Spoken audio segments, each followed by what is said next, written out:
Subscribe कीजिए गुरु ज्ञान channel को और बेल आइकन दबाइए लेटेस्ट वीडियो सबसे पहले देखने के लिए।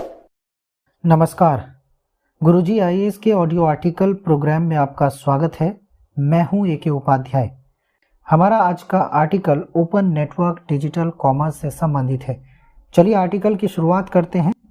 केंद्र सरकार इस साल ई कॉमर्स का लोकतंत्रीकरण और ओनरशिप के लिए ई कॉमर्स साइटों को बेहतर विकल्प प्रदान करने के लिए औपचारिक रूप से डिजिटल कॉमर्स के लिए ओपन नेटवर्क लॉन्च करना चाहती है।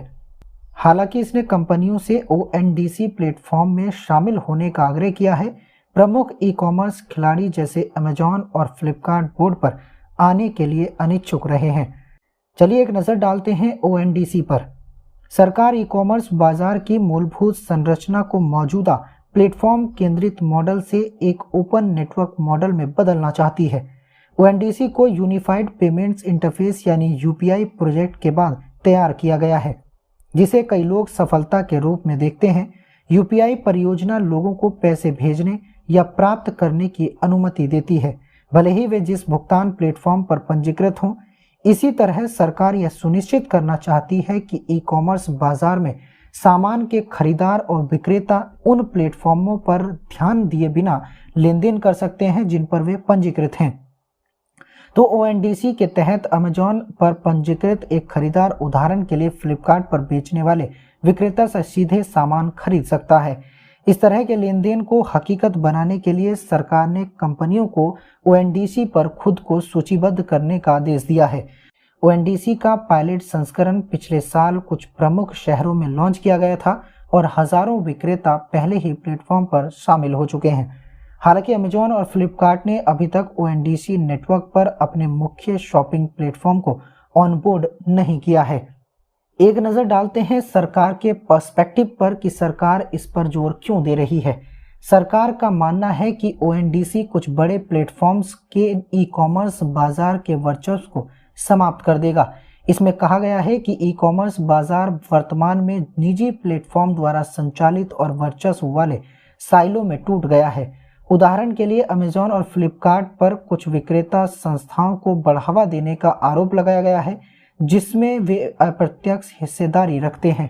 स्विगी और जोमेटो जैसे खाद्य वितरण ऐप पर भी विक्रेता से उच्च कमीशन वसूलने का आरोप लगाया गया है। ओएनडीसी जैसे खुले नेटवर्क के साथ जो खरीदारों और विक्रेताओं को सभी प्लेटफॉर्म से जोड़ता है, सरकार खेल के मैदान को समतल करने और निजी प्लेटफॉर्म्स को बेमानी बनाने की उम्मीद करती है। आलोचकों का तर्क है कि डिजिटल कॉमर्स के लिए एक खुले नेटवर्क के कथित लाभ फिलहाल निश्चित नहीं है। एक के लिए विक्रेता पहले से ही आज के प्लेटफॉर्म केंद्रित ई कॉमर्स मॉडल में भी विभिन्न ई कॉमर्स प्लेटफॉर्म पर अपने उत्पादों को सूचीबद्ध करने के लिए स्वतंत्र है। खरीदार भी नियमित रूप से प्लेटफॉर्म्स पर खरीदारी करते हैं। फिर मूल्य तुलना जैसी सेवाएं भी हैं जो विभिन्न निजी वेबसाइट्स द्वारा पेश की जाती हैं, जो सूचना के अंतर को बांटती हैं और खरीदारों को बेहतर निर्णय लेने में मदद करती हैं। इसीलिए आलोचकों का तर्क है कि अमेजॉन और फ्लिपकार्ट जैसे प्लेटफॉर्म्स द्वारा ई कॉमर्स बाजार का वर्चस्व किसी कैप्टिव होल्ड के कारण नहीं हो सकता है, जो कि इन प्लेटफॉर्म्स के खरीदारों और विक्रेताओं पर है। इसके अलावा माना जाता है कि प्लेटफॉर्म का आनंद लेने के लिए कथित एकाधिकार उस सीमित एकाधिकार से अलग नहीं हो सकता है जो आज किसी भी व्यवसाय की अपनी संपत्ति पर है। अब एक नज़र डालते हैं कि आगे की राह क्या हो सकती है।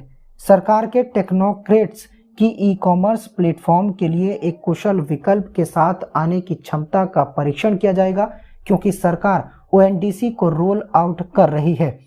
यह देखा जाना बाकी है कि सरकार का खुला नेटवर्क विभिन्न विक्रेताओं द्वारा पेश किए जाने वाले उत्पादों को सूचीबद्ध करेगा या नहीं। प्रतिस्पर्धा आमतौर पर ई कॉमर्स प्लेटफॉर्म को उन उत्पादों को प्रमुखता से सूचीबद्ध करने के लिए प्रेरित करती है जो खरीदारों की कल्पना को पकड़ने की सबसे अधिक संभावना रखते हैं। उनकी ऑन बोर्डिंग और विक्रेताओं की लिस्टिंग भी ग्राहकों के आदेशों को पूरा करने के लिए विक्रेताओं की क्षमता से काफ़ी प्रभावित होती है। वास्तव में प्लेटफॉर्म अनन्य ऑन बोर्डिंग और लिस्टिंग प्रक्रियाएं बनाने के लिए धन का निवेश कर सकते हैं। यदि खुले नेटवर्क के नियम प्लेटफॉर्म्स को ऐसे निवेशों से लाभ उठाने से रोकते हैं तो वे उन्हें बनाना बंद कर सकते हैं। यह अंततः उपभोक्ताओं के लिए उपलब्ध सेवाओं की गुणवत्ता को प्रभावित करेगा। वस्तुओं और सेवाओं की बिक्री के लिए एक कुशल बाजार का निर्माण करना ओएनडीसी के लिए प्रमुख चुनौती बन सकता है। सब्सक्राइब कीजिए गुरु ज्ञान चैनल को और बेल आइकन दबाइए लेटेस्ट वीडियो सबसे पहले देखने के लिए।